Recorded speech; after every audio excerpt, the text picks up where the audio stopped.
Hello and welcome back to another episode of LMS Cast. I'm joined by a special guest. Her name is Melanie Ramone. She's a Divi user, she's a WordPress user. She comes from the wedding planning industry. She helps entrepreneurs and service based businesses start and thrive. We're going to get into a lot of topics today. Melanie, welcome to the show.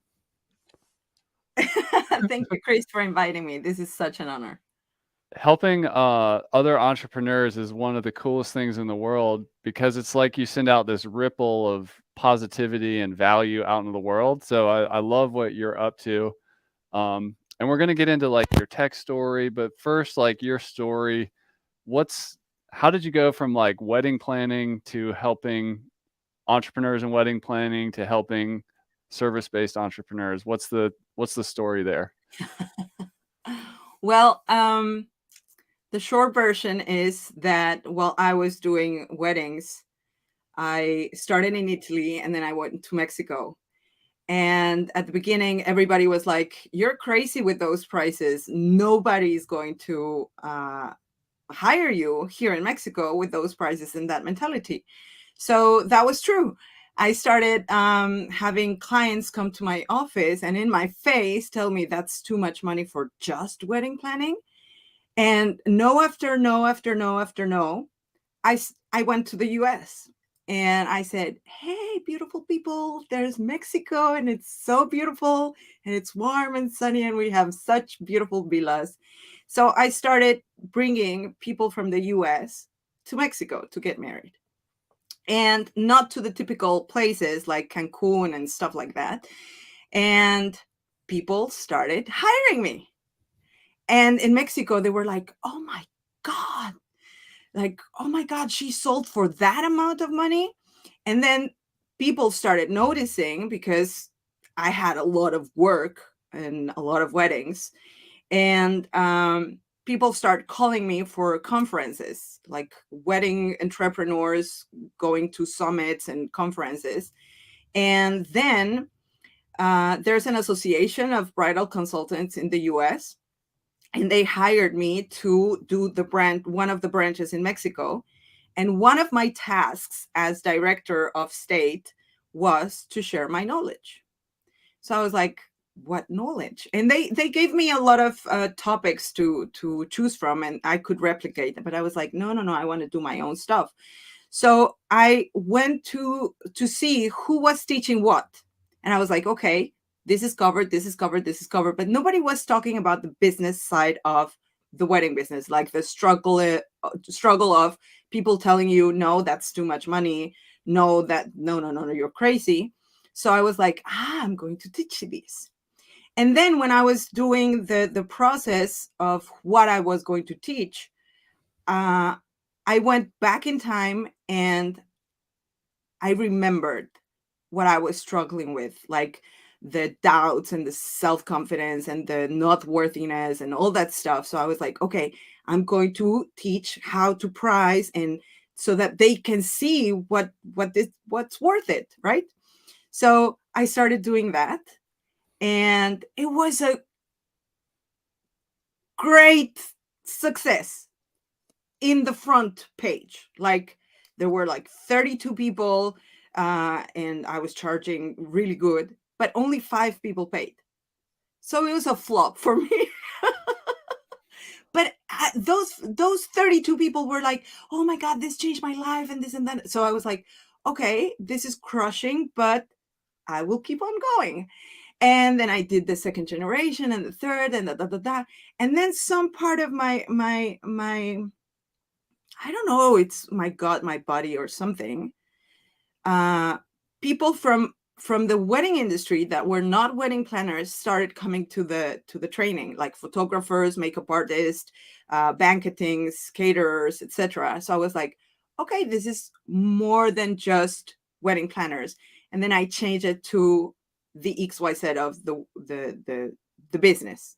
Still talking about worthiness and self-confidence and stuff like that, and like the process of branding, soul branding, selling without selling. That's how I call it. And yeah, and then architects started coming, retailers, graphic designers, etc., etc. So yeah, it's like I'm flowing with the world. That's awesome. Well, I have a lot of questions for you. Well, one that pops out, you mentioned the wedding industry. People couldn't believe that you were able to charge as much as you charge. So basically, premium pricing. I think it's well known that, like, people will shell out more money for a wedding. It's a really important life event.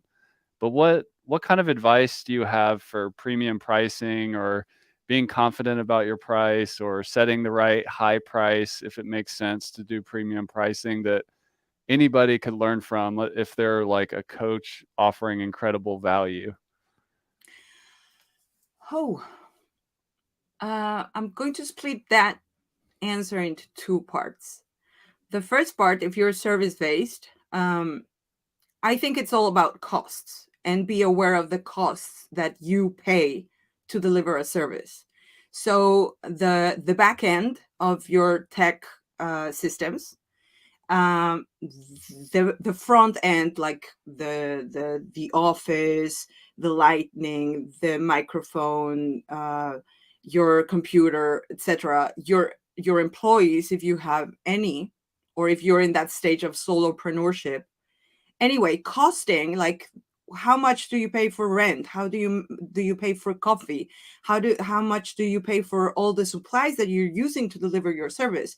And once you add them up, it's a no-brainer that you have been undercharging, because you didn't think that people were going to pay for it. But when you see the number that you already pay, you're like, this is what it is. It's not being abusive, it's not being a bad person, it's not me charging overpricing, it's just what it is.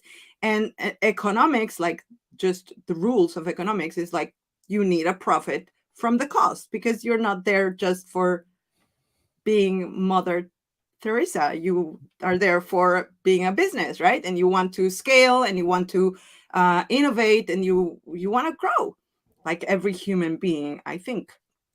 So that's number one. And number two, with coaches, I think it's also about the costs. Like, what do you put into the cost of your whole thing? Either your on-demand evergreen products, the time that you serve on doing the workbook, the worksheets, the recording, the editing, the audios, the content creation, the studying. You have to study a lot to serve at a high level, an outstanding level that actually gives results to the people that come to your coaching program, right? And I think the bigger the transformation you can give your clients, and the amount of energy that you put on it, and the time that you put onto it, then it's where the value of your time. You can charge $1 per hour, or you can go to the minimum wage of your country and then start from there. And once you build your confidence and your experience, you can go further and further and further, until you get to the price range of paying yourself as I don't know how you say that in English, but like an expert. The more skills you get, the higher you get paid per hour, right? So those hours that you're actually working to build your business and to serve your client, those should be put in your cost. But we usually don't, because we undermine the time that we spend with our clients. And I got that when my father died.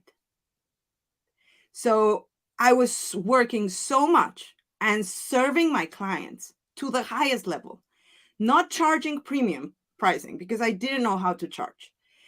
And I missed so much time that I could have spent with him, but I was too distracted to serve my clients. And I was not even earning the good money, right? So that life-changing experience rewired my brain. It's like, I don't want to live in the should have. I want to live in the if I am going to spend my time away from my family and from the people I love, it must be very valuable. And that changed a lot of perspective. And it feels like it's my mission to to tell the world about this. Wow, Does it that's make sense? amazing. Yeah, that makes sense. That's awesome. Um, so you have this subject matter expertise that you then were able to apply outside of the wedding industry. You found a bunch of unlocks in the mindset and, being real about costs and stuff and the value of time and life itself. Mhm. What uh how did your technology skills develop? Because through all this you became like what I call a WordPress professional. Like how did that happen? You are going to laugh from this story, Chris. So I was working in events in Italy, and I think I had an event to Thailand, and the rep called me, and I said, "Yeah, just hold a second. I'm going to my computer." And while I was talking to him, I felt a crack on my back. It was like, ah, and I ended up in the floor because I couldn't move anymore. And I was like, I cannot talk, I cannot talk, I cannot move, I cannot move. So, long story short, the ambulance comes and picks me up. It is so bad. And they bring me to the hospital and they're like, you have a hernia. You have to stay here because we cannot move you. We need to unswollen the swollen thing. And I spent a week in the hospital, or a week and a half. I don't even remember. It's so long time ago. And I was a freelancer back then. I didn't have my business. And after coming out of the hospital, I needed to stay for 1 month doing nothing. Bed So I rest. was I was in panic because as a freelancer, if you don't work, You don't you don't eat. get money. Yeah, you don't eat. You don't pay rent. It's like this catastrophic story in my. They're going to kick me out. That I'm not going to be able to pay this. Da, da, da, da, da. So anyway, I was stuck in my bed, not doing anything, but I could do the computer thing. And we're talking about 2005. Wow. Okay. Yeah. And I learned how to code somehow. Wow. There was no YouTube, so no tutorials. So what I did was to copy one of my websites that I did pay for, Webmaster, for personal shopping, and I copied everything. And I just started reading the code, erasing, seeing what disappeared, and I was like, oh, okay. And the blogs helped me back then, and I built my website for the weddings. I have no idea what I did. I just was so curious. I didn't have money, of course, but I was curious about what does this work mean? What does the code mean? Da da da. Let's erase it. Oh, everything disappeared. No, no, no. Put it back. Put it back. So that's how I started with coding. It was HTML. Then WordPress came, and a friend told me, "Why are you doing that? It's so easy with WordPress. You just install it." Da, da, da, da. And I was like, "How do I install it?" It's like, "It's fine with FileZilla and blah, blah, blah."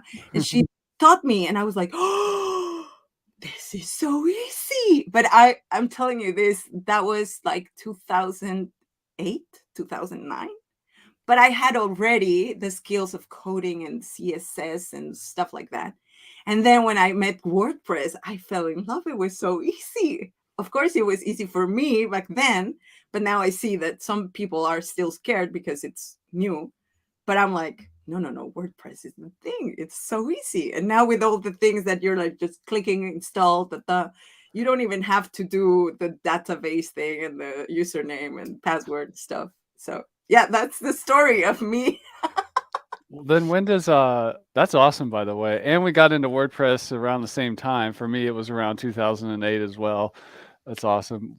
What when does Divi come into the picture? Cuz you've been with the Divi experience a lot. Well, this is a recent romance. Okay. I think Divi I started using in 2017, 2018. And I fell in love with Divi because I had a problem. So I would spend a lot of money on themes and then I get bored. Or your design taste would change, right? And you want Yes. right. Yes. So I was like, okay, let's do another database. And so in one website, I had like 4 different databases because I wanted to change the experience for the shop and this and that. And with Divi, I don't need to do that. Just one database, I can change the look and feel of every single page, of course, with the, a theme and colors and branding and stuff like that. But I was like, oh, and I can change the colors and I can change the typography and I can change the sizing. I fell in love. It's so easy. Even more for me, at least, it's more easy than buying the theme. But of course, the themes are great. Themes are ready to use and you just tweak whatever you need to tweak. But I just fell in love with Divi. And it because I fell in love with Divi and then I came to LifterLMS and I was like, can I use it with Divi? Yes, you can. I was like, okay, let's buy it. And I saw a lot of platforms. And actually, the 2 things that made me fell in love with Lifter, and you're not asking me this, but it has to do with Divi, is that it was so easy and helped me in my anxiousness and impatience that I have, and that I could use Divi. And I was like, I'm staying here. What brought you to like shopping around for a learning management system? Like what in your business at the time was like, I need a LMS? um, I think the coaching. It was the coaching and that my life was changing. I was moving back to the Netherlands and somehow it felt I was losing stuff because all this environment for my business was built in Mexico. And I didn't want to lose that. But of course, I wanted to be with my husband. So I was like, yeah, maybe if I put it, because I discovered that I repeated the same things every time. And on the one-on-one consultations, the questions were the same as well. So I was like, why do I keep repeating this when I could serve the people over and over and over and over again through an on-demand system? So I started inquiring. It took me more than a year. Now I could write a blog post of all my findings. But I even paid another, probably it's your competitor. I paid for a month trial and it just overwhelmed me. Overwhelmed me. It's like, this is too difficult. I'm never going to finish. And then I had a meeting with them and I talked, like, I found this. And I talked about LifterLMS. Your competition, eh? So I was like, why should I stay with you if this has this and this? Because one's offer LMS and one's offer membership. And in my head, there was this big idea. I wanted to build a community and a forum and this and that. And then I talked about your product to your competition. It's like, yeah, it doesn't make sense that you stay with us because this has everything you need. And I'm like, okay, thank you. So I was like, okay. And then I canceled that and I bought yours. And that's awesome. What else do you like about Lifter? You, like you, the team, like I think it's what I call outstanding service. Like I know if I get stuck, there's one day of the week that I can get a hold of you like humanly, and not just tickets and stuff, which we do have that. Yeah. But I love that. I absolutely love that. And I think it's, have you heard about the Blue Ocean strategy? I have. I've read the book. Yeah. Well, I think that's your blue ocean strategy. Like that you cannot find anywhere. It's all about like non-human to human, just ticket to ticket. And you always find, like, you listen, you inquire, like it makes me feel that I'm loved and cared for. And I love that. Like that's priceless. He's not paying me to say this, by the way. That's awesome. I appreciate that, and Will and Kurt and the whole customer success team and everything. It's a big part of what we do, and it's like you said, it is an obvious blue ocean where a lot of people on the internet, it's like a faceless company, and support is like outsourced and tried to get the cost down, and the human one-on-one is just not there. So we try to just do the opposite. So Yeah. thank you for saying that. You mentioned that coaching, you found yourself like being repetitive, so you kind of wanted to productize that. And what advice would you have for somebody who's kind of doing that, where they're getting some success and they find themselves repeating themselves all the time in their service industry? How do you productize it, or how did you think about that? Well, I think the first step is to deal with what you have in your head about the non-possibilities. Like I used to think, no, no, no, it's very important for me to be there, and the connection, which you can adapt into that. But I think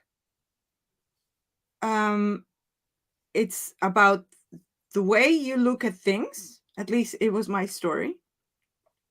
And then about serving people. If you love serving people like I do, then you get more time to serve people. With the system, the LMS system is they can get there and get the juicy stuff over and over without depending on your schedule. And also you can, with one product, you can help more people instead of just one by one by one by one. There's only 24 hours in the day, and there's only those amounts of spots during the day that you can serve people. And then you can, from there, you can grow your process, like coaching calls, group coaching calls, like you do.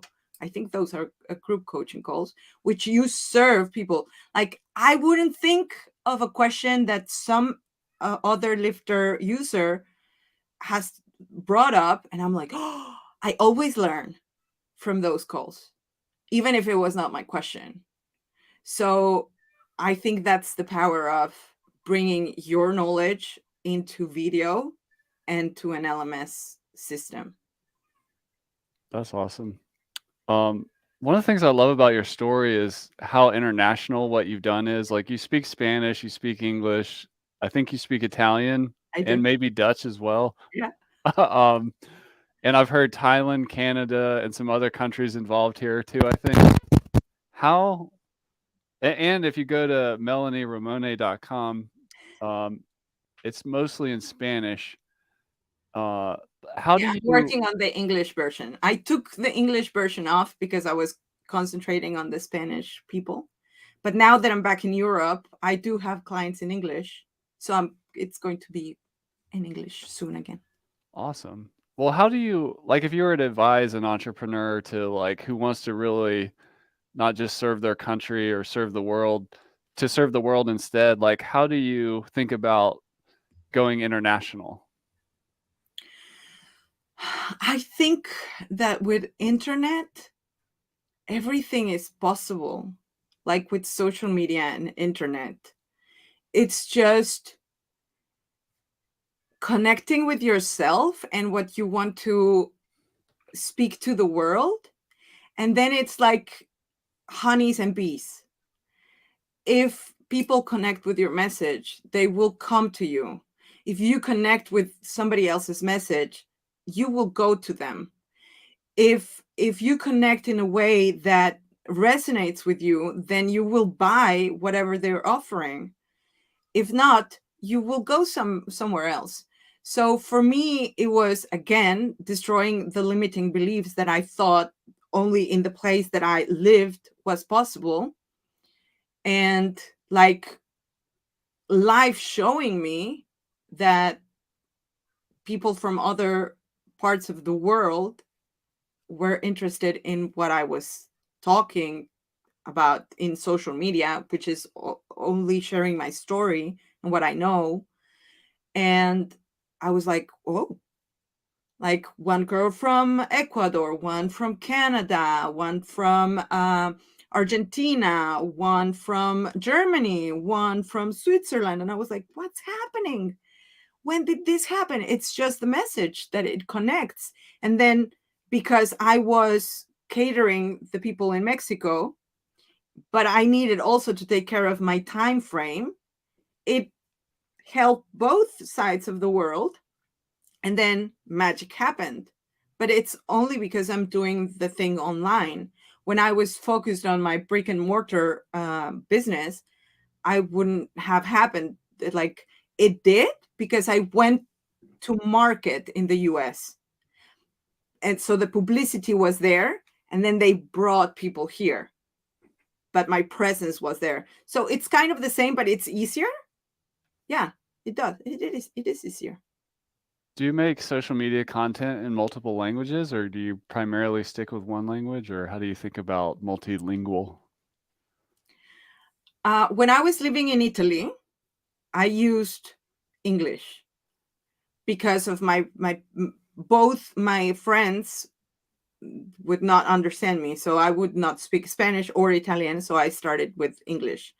And then when I moved back to Mexico, I was only talking in Spanish. When I moved back to to Europe, now the Netherlands, it was like, what do I do? So I went back to English. But like the people that know me, like the Italians that know that I speak Italian, I do the consultations with them in Italian. The people in Mexico that know that I speak Spanish, they hire me and I do the consultations in Spanish. And the people that don't know me, but listen to my English, if they like my accent, my Spanish accent, my Mexican accent, then they will call me and they will hire me. Like I had from Canada and Indonesia. So just magic happens when you show up being true to your thoughts and what you believe in, and you share it to the world, which is very courageous. It took me a while. We'll circle back to some of that mindset stuff in a second, but just if you were to give some general advice on how to get clients, what would you advise somebody out there who's trying to help a certain type of person? Okay, if they have online business. Yeah, they want to build a LMS site, courses, coaching, community, whatever, or a mix of those. How should they get clients, or what are some strategies that have worked for you?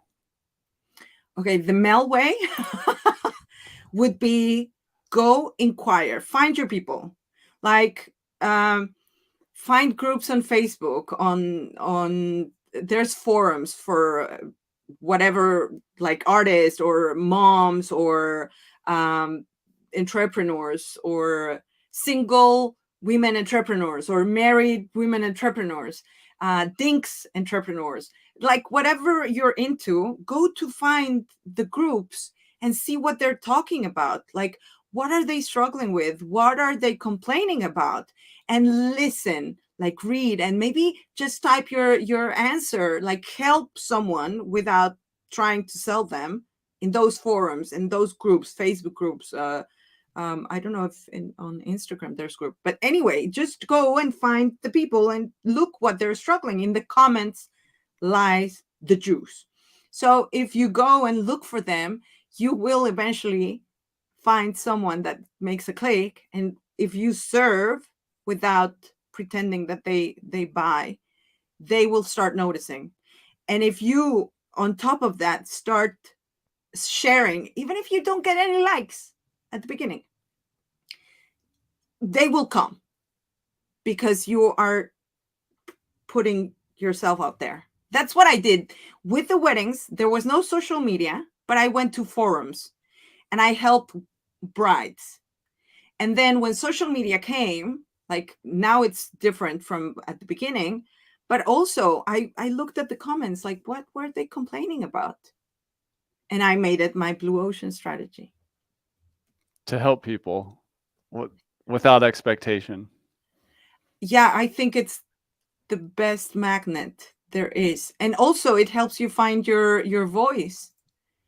And eventually they will buy. I think Steve Martin said this in Oprah. Like Steve Martin said, be so good that they cannot ignore you. And Oprah said something like, be so damn fabulous that they cannot not see you, right? Because when you do things with the heart and really well in an outstanding level emotion, whatever stage you are on your business, people notice, right? I think so. I really believe that. I think in my journey, I've taken a similar strategy, and it's, just helping people. It's really that simple. And just the fact that you don't have like a million likes on things or whatever, people are watching. Most of the internet doesn't touch the like button or drop a comment, but they're watching. Yeah. Yeah. You've talked a bit about mindset for yourself and your clients. What do you think's holding back? Like there's limiting beliefs. You mentioned, oh, I'm just limited to the people in my immediate area, um, or maybe I have some self-doubt about why would people buy from me or whatever. But what are the main limiting beliefs that you think most entrepreneurs would benefit from examining and see if they can overcome or have this belief? To go onto LMS system? Or more just as an entrepreneur, and they're like, especially in the beginning, and they're in that mode where you were talking about, well, I'm in the bed. If I can't work, I can't eat. Like it's kind of scary. Like Yeah. how do we get the momentum to carry us through all that? I think I will talk about the limiting beliefs and then the momentum. I think they're separate. One of the most common limiting beliefs that I've heard is there's so many people already doing that. Oh yeah. So I don't want to do that. So many wedding businesses out there or whatever. Yeah. Right.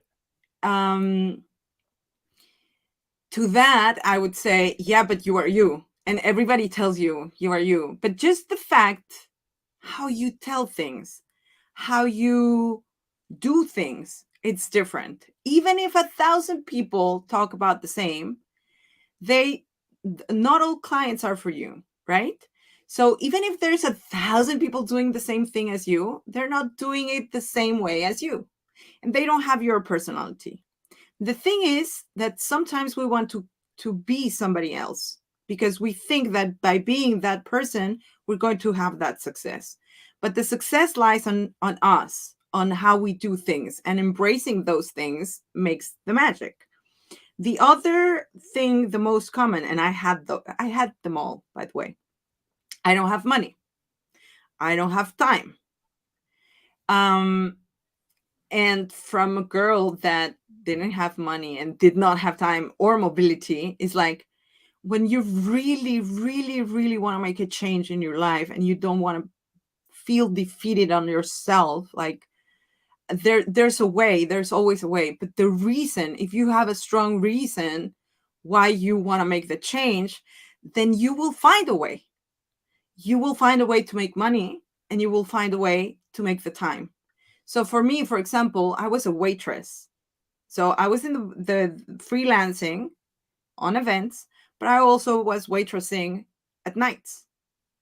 So me was like, I don't have time. I don't have money. Yeah. But when the life got me like, don't move. It's like, nobody's going to come and rescue me. Nobody's going to go and work for me and then give me the money. I'm going to get kicked out of my house. And the parenthesis is that I had lost my house before. So I was homeless for months, and that was a nightmare for me as a foreigner. Because also Mexicans are thought to be like the illegal ones to go to the US. So I was like, oh, this is a nightmare. So I promised myself that I didn't want to go through that ever, ever in my life.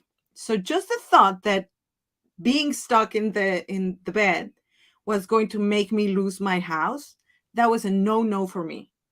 That's what I call a strong reason for me to move, not my butt in that moment, but to move in whatever manner I can, right? So if you find a strong, compelling reason why you should do the things, even the ones you don't like doing, then you get momentum. And then you find a way for all the rest. Like just selling gum in the street will make you $10 and 10 and 10, 100. And then you will make the money. And the time, I always use this analogy for whatever.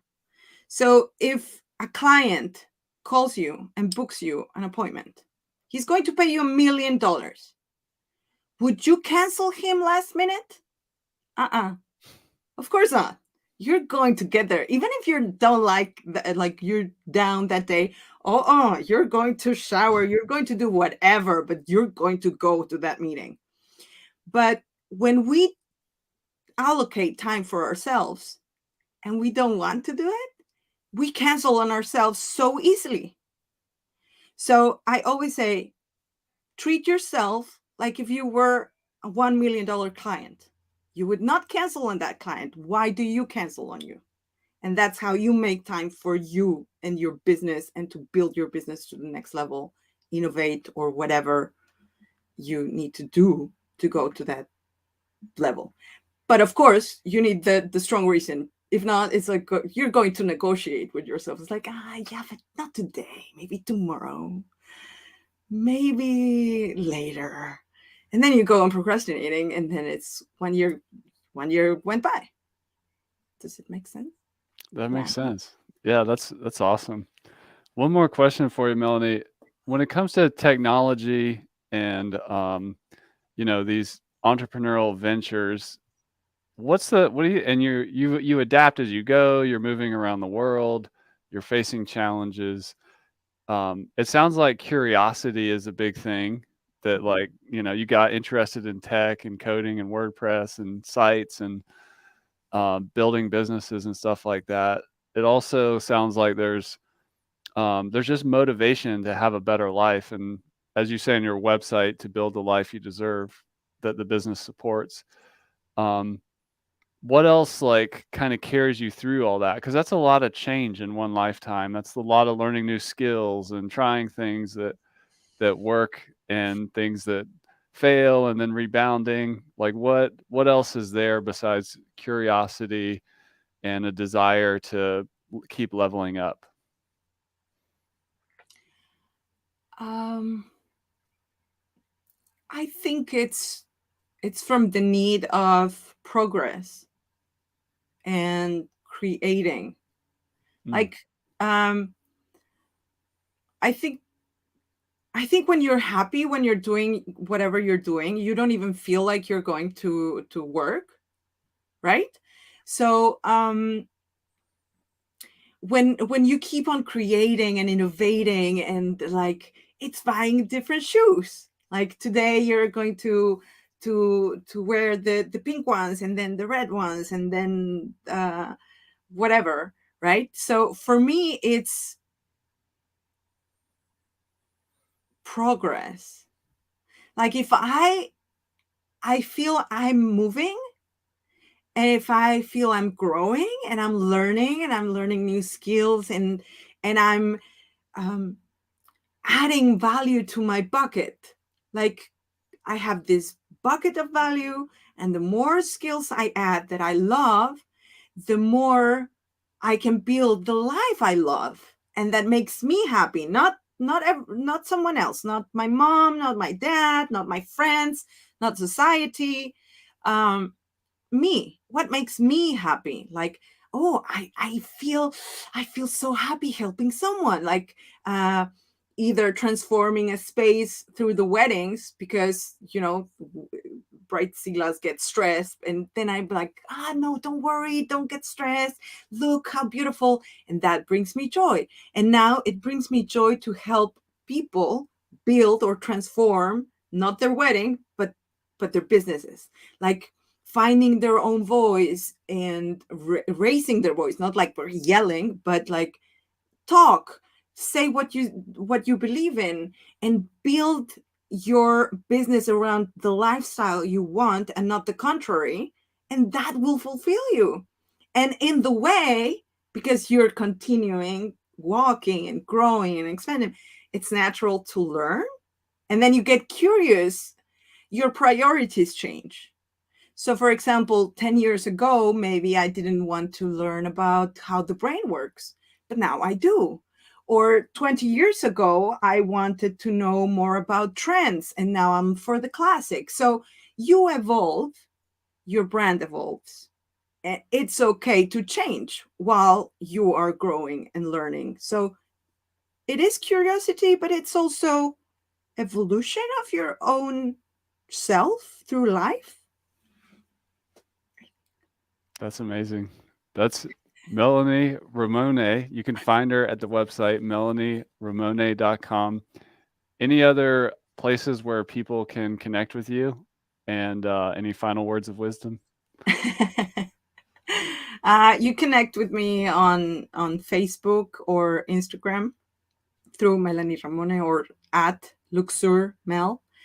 Final words of wisdom: buy LifterLMS. Really, I am in love. I should be an ambassador. But I truly, it's so simple to use. It's friendly user. Like if you like Mac, you will love Lifter. Friendly to use, easy to use. You have the backup. You have the community. They're geniuses. Like they will find a way, which I love. There's always a way to fix whatever you're trying to do. And if it doesn't exist yet, they will inquire and find a way, which is amazing. And be brave.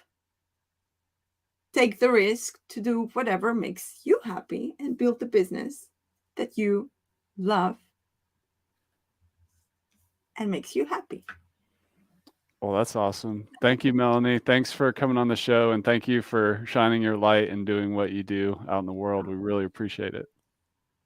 It was a pleasure. It's really a pleasure to be here with you, Chris.